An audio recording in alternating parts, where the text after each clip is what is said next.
Chaos and volatility is earmarked for the upcoming year of 2018, specifically, uh, but not limited to, the currency trading markets. Um, and if you're a trader, if you're a currency trader, chances are you're either aware of this growing or you're going to be soon, pending especially right around the middle of May. In our groups online, a number of our members are serving financial markets. So we have, money managers and traders, brokers, accountants. And I get the same kinds of questions coming in, and this interest and demand has been growing. So it just makes sense that I give a detailed responses to what can you do, to deal with that chaos and volatility.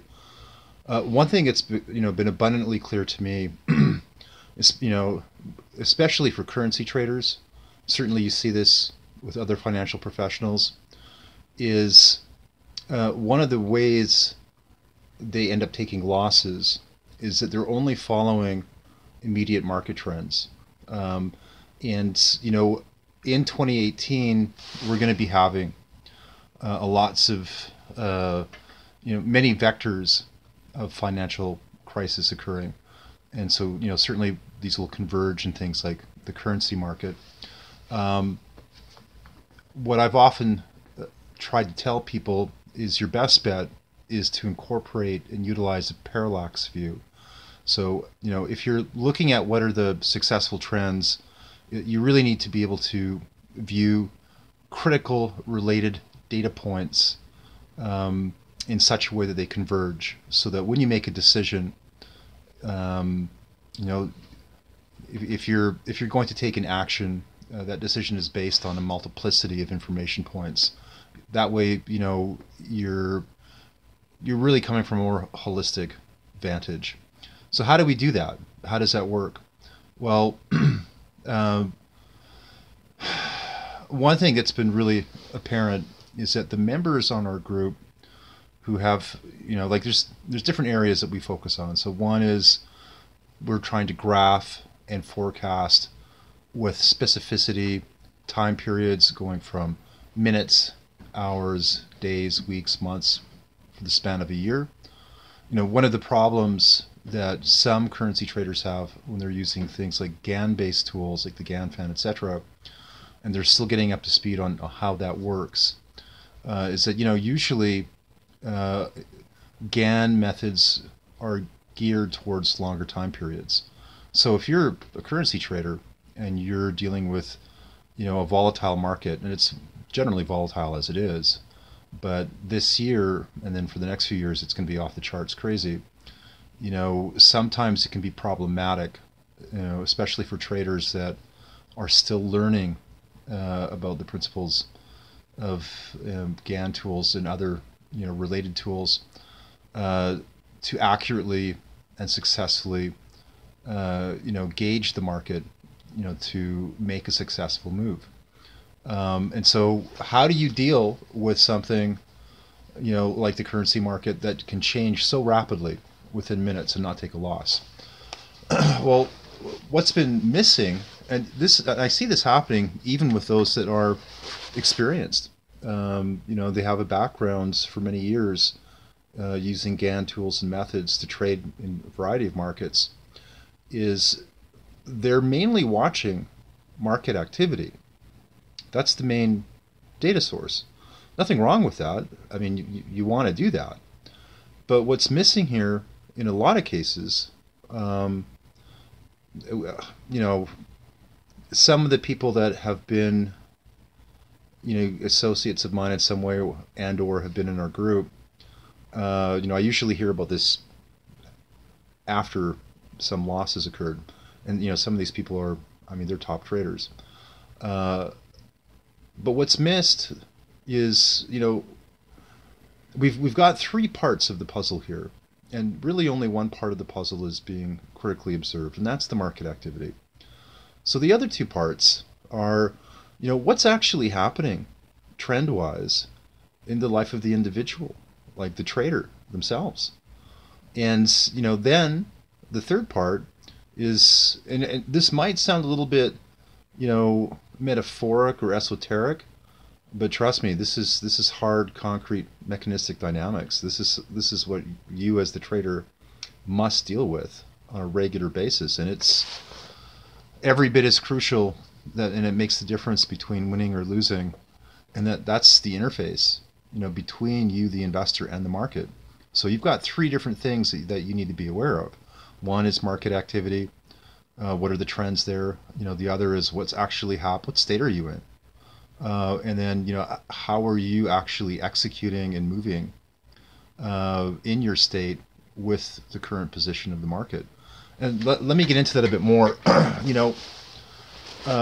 Many of you have probably been in situations where the market's doing well. There's every reason, if you make the right decisions, that you should succeed. But for whatever reason, on a given day, you're off. So you make the wrong decisions. And where you could have come out well, you ended up taking a loss or not getting anywhere close to the gains that you should have. And so that being on, that onness, this is something that most traders, and it's understandable because it's not like this is really a part of the normal education, and even people that are veteran GAN method and tool users, this is just not something that gets pointed to very much. But what you really want to know, especially when you're going through like a heightened volatility, is what days and what times are you going to be on? So if the market's on an uptick, and you're going to have some bad days, you're going to make some poor decisions, it's probably not the best day to engage the market in an aggressive manner. I mean, the reality is, I mentioned this in one of my other videos, is you could have like a fairly normal day. There's really not a lot of peaks and troughs, but you're in a pretty good state. So you don't do too bad profit wise. There could be another day where the market sucks, but you're really on, and you manage to pull out some wins. So that, understanding what the current personal trends are is super important. And one of the things I keep seeing members coming back to me, because in some cases, like, that my background is science, and I use some elements of astrology, but from a scientific perspective. We take a look at, how do variances in gravitation affect behavior, choice, physiology, etc. I was surprised initially to have financial managers, traders approaching me, asking if I could support them in some way, because the focus of the work that I do mostly is in trying to modulate behavior and physiology towards peak states of wellness. Like the entire history of our group has been based on trying to use frequency development, like microphase emissions delivered acoustically or through varying magnetic fields, to modulate positive states of behavior. And when we first started getting these reports of traders that were using this technology to try to increase their gains, it was a surprise. It made sense. I got it. But one of the things that I would caution, like we've had a lot of stories and reports from users where they would elaborate on how they were using my frequencies to try to like hack their brains so that they would be better performers. And, it's encouraging. It's good to see that. Certainly it can be used in that way. Again, nothing wrong with that.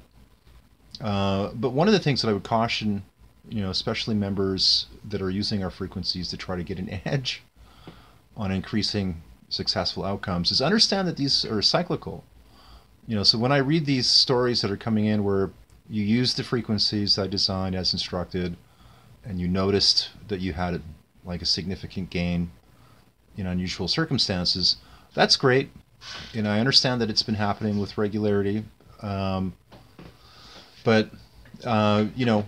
just because you get a big gain at a certain point of time that you hadn't necessarily expected it, and you were using my frequencies during that time, my caution to you is don't expect the frequencies will always perform at the same level, and you'll always get consistently big and continually growing gains outside of an appropriate cycle. And this is why it's so important. So yeah, if you're going through a slump and you need some kind of stimulus, to get you into a better, mental, emotional space so that you've got the capacity to make better training. Certainly, you can feel free to experiment with the frequencies that I've designed to have that, effect on a lot of people as they're reporting. But you need to understand the cycles too, and so when this, as this pressure in the market grows over the coming year, in the next few years, if you're a currency trader or you're working in a similar area, one of the things that you want to be really super aware of is what are the natural background cycles. What do they mean? How do they affect you? It's very different. Even if you're a seasoned GAN trader, and you're watching how background cycles are affecting how the market is moving, it's great that you can understand that numerically. It's super that you're, there's that understanding of price as a form of energy, and that, human consciousness as a collective may tend to buy or sell impulsively, in relation to pressures coming from background cycles. But you really need to understand how it's affecting you personally too.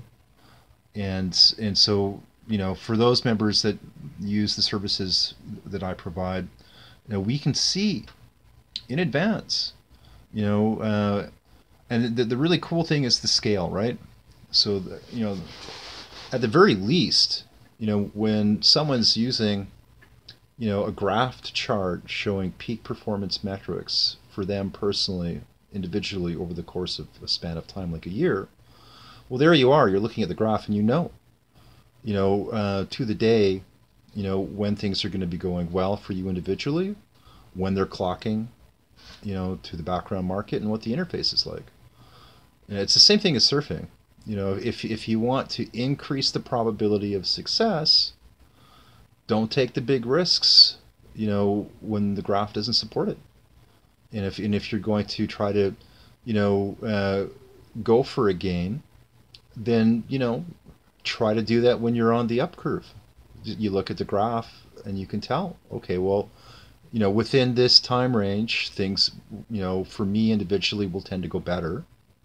And, depending on what we're doing here, like in some of the graphs, we'll take a look at, what is the energy supporting you as an individual. Some of the graphs, what we see is, that three-way comparison. And so your best bet is, the times throughout the year that you're going to, even when the markets are chaotic or volatile, your best bet is, if you're going to take action as a trader, take that action when it shows that it's clocking well for you on the individual graph, when that lines up with the collective, and when the intermediary, the interaction is solid. I mean, if all you do, even when things get rough, if all you do is you just avoid, making important decisions and speculating at the bad times. Like if the graph shows it's in the red zone, pull back. And if the graph shows it's lining up in the three zones and it's all in the green, chances are when you take that risk, then the probability of success goes up. So it really just gets down to just you want to increase your awareness of what's actually happening with the cycles, like really understand them, and what I would suggest to you is, and I realize that for those of you that have ventured, if you're a market trader and you've begun to incorporate some of these ideas into your discipline, and you're seeing it work out in the transaction of trading, like, of course, that's great. Like, you deserve credit for that. But really understand that there is a qualitative as well as quantitative measure to be understood and applied here. And that qualitative part will affect you as an individual constitutionally differently from other people. This is why, for instance, on a good day, if the market is going well, one person may tend to do better trading than another because of that individual constitutional adaptation. Being aware of that in advance. I mean, if you know in advance, days, weeks, months in advance when you're going to be in your peak state. Prepare for that. Take advantage of it when it's around. And when your graph starts to dip into the red zone, pull back. So even when you go through, you know, tough times that are coming up globally in the currency market, or if you're, engaged in other kinds of investment, just having a knowledge of those three areas, just those things alone, uh, honestly, it can make the difference between making it or not. And again, for those that have been using the frequency designs that I've developed, very happy to hear of your success, of course. But just, just because you're getting gains and successes, I realize you can get excited and euphoric about it. And that, I'm happy to hear that. It's great to get these stories in. But again, don't let it don't let it run away with you. Just because you get on a euphoric high and things are going your way, while you've been using these frequency designs, you still need to have an understanding of the cycles. There's a lot more to it than that. And so for members that want more information on, the graphing of these cycles, what's involved, how do you find out more about that? And for traders that want, a better, I realize there's been some people that have contacted me, and part of it's a time issue. So I don't mean to give brief, ambiguous, general statements. Part of it is just the crunch on my time. So this video, I'm trying to address some of these issues a bit more fully, and I understand some of you are trying to figure out like there's different kinds of cycles, like that occur in the back, in the natural background environment, and your best bet is when you're incorporating a number of these cycles so that you have, a composite view. Pinpointing the right times for peak performance becomes much more accurate and easy then. But you can learn about that more, if you want to have your own map of what your peaks and troughs are for the, say the next coming year. Yes, you can get that. There will be a link in the comment section below. That'll be the first link shown. You can click on that. One thing I would mention though is I have a backlog right now, a minimum of 4 days. So, for those of you that are in a rush, that's just where I'm at. And in some cases, depending on what it is you're asking for, it could be 7 to 12 days. And I've also, underneath that first link in the comment section, you'll see a few brief articles. I think they're relevant to our discussion here. A lot of the questions that you've been asking, there's more of a kind of a general descriptor in there. But this should get you up to speed. The first link in the comment section, if you click that, I will do my best to get you relevant information on what we're addressing here, and it should get you up to speed pretty quick. So I hope that helps. And again, thank you for everyone sending their stories in, and I'm happy to hear that it's been going well for you. But again, just make sure that when you're using these frequencies that you're not just relying on them to give you kind of like a sonic, or magnetic field high. There's other pieces of the puzzle here. I mean, especially with turbulence coming up this year, your best bet, like I said, is to have a parallax view. You want to have a composite view of what's going on. The narrower your window, the less information at your disposal, and the lower the quality of the decision you'll make. So you want to have a rich, holistic view of what's happening. You want to understand what's happening with yourself, and the market and the environment and your relation with it. So again, you're welcome to click on the link below, and I will do my best to get this off to you. And again, thanks for the interest, everyone.